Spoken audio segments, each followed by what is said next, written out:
शुरू करें। डॉक्टर प्रज्ञा, मेरा सबसे पहला सवाल फियर को लेकर आपसे ये है कि what is your biggest fear?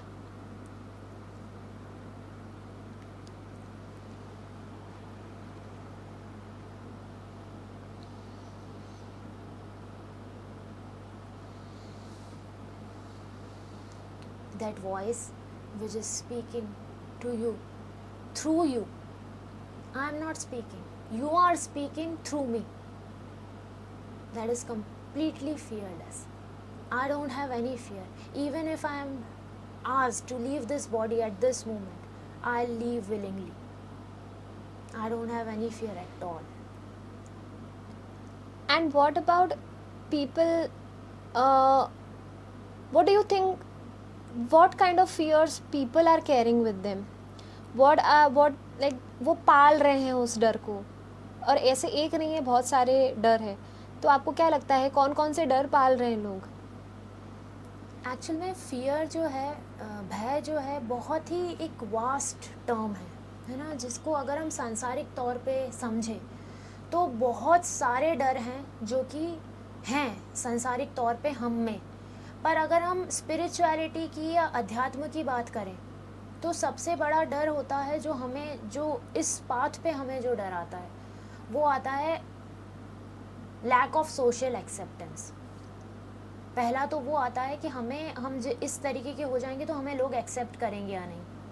फिर डर आता है हमें कि हमें अपना घर और सब कुछ छोड़ना तो नहीं पड़ जाएगा, क्योंकि हमने आज तक वही देखा होता है कि अगर कोई भी इस पाथ पे हुए हैं और अगर एक्सट्रीम तक पहुँचे हैं, they have realized that as such there is nothing to realize, but then when you get to feel कि okay, तो कोई शब्द देना है तो give it self realization, enlightenment or whatever, तो उनके साथ ये होता है कि वो आपने जो भी एग्जाम्पल्स आप देखते हैं अपनी लाइफ में, जिनको भी आप पढ़ते हैं सुनते हैं, आप यही देखते हैं कि वो घर छोड़ के या तो कहीं पे और रह रहे हैं, किसी पहाड़ पे चले गए हैं, और या फिर वो आश्रम में रह रहे हैं।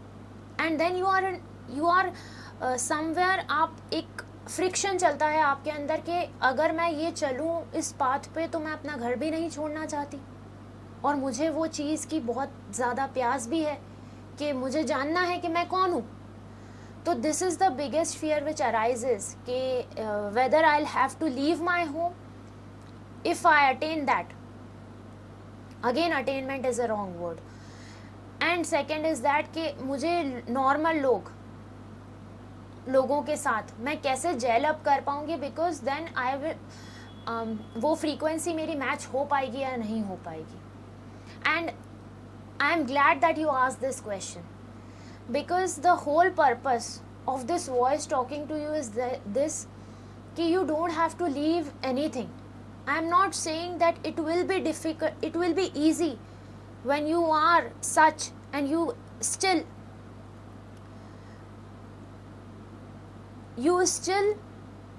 try to give that message कि you have to be in this world, you don't have to leave everything, but you don't have to belong to this world.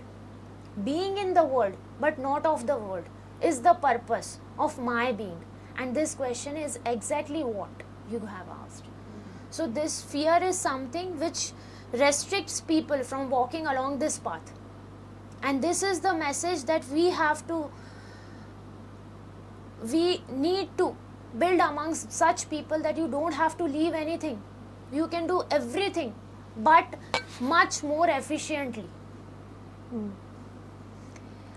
जैसे कि हवा दिखती नहीं है पर होती है, ऐसे डर का भी कुछ लगता है मुझे कि डर शायद, और ये तो ऐसी चीज़ है शायद वो दिख भी जाता है अपने चेहरे पे, लेकिन इसको कॉन्कर कैसे करना है?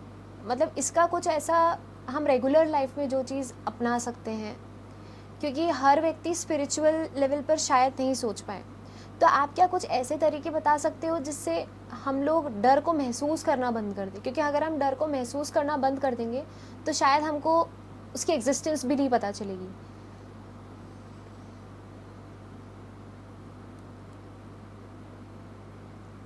देखिए, डर को महसूस करना बंद कर दें, ये नहीं हो सकता, क्योंकि डर की वजह से ही आज लोग ईश्वर को भी पूज रहे हैं। ईश्वर को कोई प्रेम से तो पूज ही नहीं रहा है, या तो वहाँ पे गिव एंड टेक चल रहा है, डीलिंग चल रही है, या कोई ना कोई डर है कि हम ये नहीं पूजेंगे तो ये हो जाएगा, तो प्रेम से तो कोई उनके पास भी नहीं जा रहा है। इसीलिए डर को महसूस करना बंद कर दें। जब मंदिर भी हम बिना डर के नहीं जा सकते, तो फिर हम उसे महसूस करना बंद कर दें, ये नहीं हो पाएगा। पर ये ज़रूर हो सकता है कि आपको किसी चीज़ का, जैसे डर बहुत सारे होते हैं, पर आपको आने वाले कल में जो भी चीज़ है, उस किसी भी चीज़ का कोई भी डर है, तो मुझे ये बहुत अच्छा लगता है। ये मैंने आउट ऑफ एक्सपीरियंस बता रही हूँ, out of experience of Pragya, not this voice. तो प्रज्ञा के एक्सपीरियंस से ये चीज़ है कि जब भी उसको किसी भी चीज़ का डर लगता था, तो what she used to do, वो उस चीज़ का जो एक्सट्रीम खराब हो सकता है, उस चीज़ को एक बार इमेजिन कर लेती थी, और एक्सट्रीम से एक्सट्रीम इसमें इतना बुरा हो सकता है, उस चीज़ को इमेजिन करके जी लेती थी, और उस पर एक्सेप्टेबल हो जाती थी कि अगर ऐसा हो भी गया तो भी मैं अपने आप में संपूर्ण हूँ। तो जब आप वो जी लेते हो, मैं ऐसा नहीं कह रही हूँ कि आपको वो इमेजिनेशन को रोज़ जीना है, एक बार भी अगर आप उस चीज़ को जी लेते हो, तो आपको उसमें फिर थोड़ा बहुत भी, क्योंकि उससे थोड़ा भी कम अगर उस डर को, जो आपको डर है, उससे वो अगर एग्जिबिट भी होता है आपकी लाइफ में, तो आपने तो एक्सट्रीम जी लिया, चाहे इमेजिनेशन में ही जिया, पर चूंकि आपने जी लिया, तो उससे जो 1-2% भी अगर होगा भी ना आपकी लाइफ में, तो आप उसमें आप अपने आप को स्टेबल रख पाओगे। क्योंकि अगर आप अपनी लाइफ पलट के देखोगे ना, तो जिन चीज़ों का भी आपको डर था आज तक, 20 साल की उम्र की भी आप अपनी लाइफ देखो, तो जिन चीज़ों का डर था उसमें से 3/4 नहीं हुई, और जो हुई वो आपको पता भी नहीं था कि होगी, बट जब हुई तो यू हैड दैट स्ट्रेंथ कि आप उनसे निकल के आ पाई हैं। क्या डर का होना कभी कभी ज़रूरी भी होता है?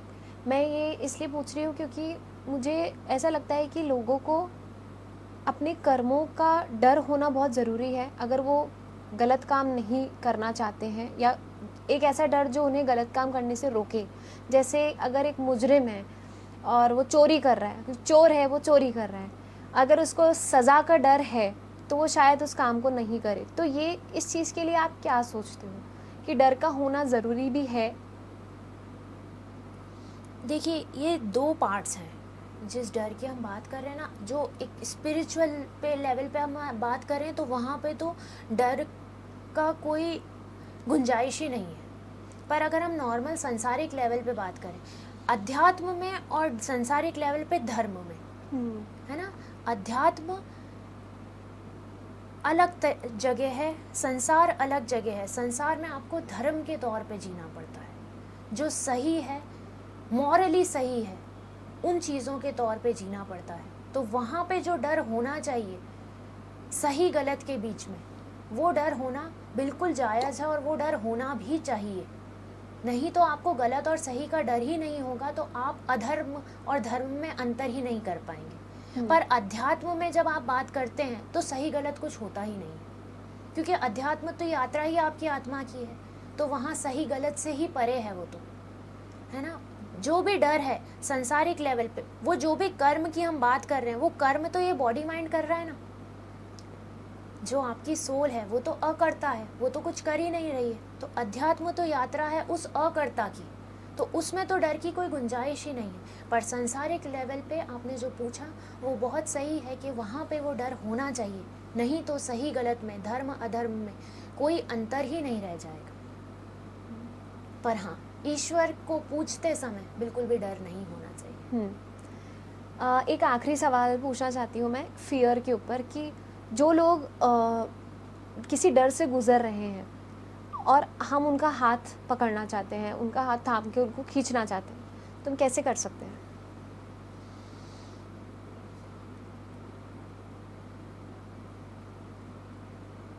देखिए, सबसे पहली बात ये है कि डर से कोई गुज़र रहा हो या कोई किसी भी चीज़ से गुज़र रहा हो, आप एक चीज़ हमेशा अपनी लाइफ में समझ लीजिए कि हर किसी ने यहाँ पे रहने का, इस संसार में होने का एक बहुत अच्छा मैकेनिज़्म डेवलप कर लिया है। कुछ लोग अनकंफर्टेबल होने में ही कंफर्टेबल हैं, उनको पता ही नहीं है, उनको ये कंफर्टेबल होना पसंद ही नहीं है, उनके लिए कंफर्ट इज़ डिस्कम्फर्ट। तो सबसे पहले तो ये ध्यान रखें कि जिसको आप डर है और उसको आप निकालने की, उनको उससे गेट ओवर होने की कोशिश कर रहे हैं, उसको कैसे आप हेल्प कर सकती हैं। जब तक आपसे कोई किसी चीज़ के लिए हेल्प मांगने ना आए कि मुझे इस चीज़ का बहुत ज़्यादा डर लग रहा है, क्या होगा क्या नहीं होगा, तब तक वो चीज़ के लिए आपको बिल्कुल भी हेल्प नहीं करनी है। और इसीलिए बोला जा रहा है ये, क्योंकि आप ये उदाहरण देखेंगी कि जब तक छोटा बच्चा रोता नहीं है तब तक माँ भी दूध नहीं पिलाती है। उससे सेल्फलेस तो कोई रिश्ता नहीं होता है, फिर भी उस बच्चे को भी मांगना पड़ता है। तो जब वो मांगता है और तब उसकी माँ दूध पिलाती है, तब उसकी कदर होती है, ये मैं नहीं कहूँगी। पर जब वो दूध पिला रही है ना, तो उसको उस दूध की कीमत होती है। जब वो खुद मांगने आएगा ना कि मुझे इस चीज़ से कैसे डील करना है, तब आप उस चीज़ के बारे में कोई सजेशन देंगी ना, तो वो लाइफ में उतारेगा। नहीं तो वो सिर्फ आप क्योंकि बोल रही हैं, क्योंकि आपको हेल्प करने की सूझी है, वो सिर्फ सुन लेगा, पर वो जीवन में उतारेगा नहीं।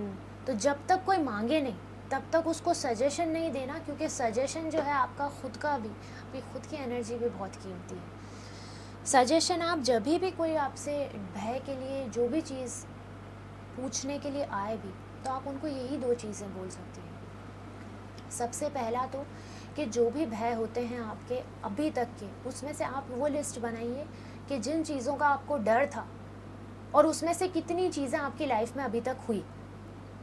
तो आज हम कल क्या होगा कि डर में आज भी गंवा रहे हैं, और कल 90% ये होगा कि वो चीज़ जिसका आज हमें डर है वो कल होगी भी नहीं। तो क्या ये सही है? जब वो होगी तब तो हमको उससे डील करना ही है। आज जब हम उस चीज़ के बारे में कुछ भी नहीं कर सकते हैं, तो हम ये क्यों सोचे कि अगर वो हो गई तो। अगर का तो प्रश्न, अनसर्टेनिटी का तो लाइफ की कोई बात आज दिन तक हमें पता ही नहीं है कि जो कुछ हुआ वो होने वाला था या होगा, तो हम कैसे डील करेंगे। तो इसीलिए आज को ना खोएं कल की चिंता में। जब वो कल होगा तब आपको डील करना ही है उससे, पहला।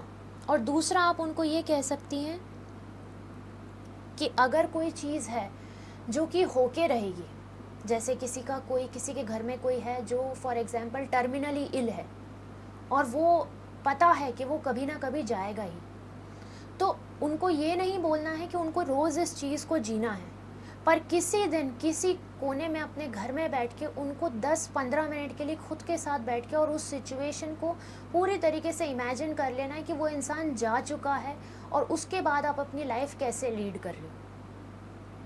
तो वो डर जब आप इमेजिनेशन में भी जी लोगे ना, तो जब वो एक्चुअल में धीरे धीरे वो चीज़ें होती जाएगी ना, अनफोल्ड होगी, डिटोरिएट होगी उनकी हेल्थ, और अल्टीमेटली वो जाएंगे, तब वो चीज़ आपको उस हद तक इफ़ेक्ट नहीं करेगी, पहला।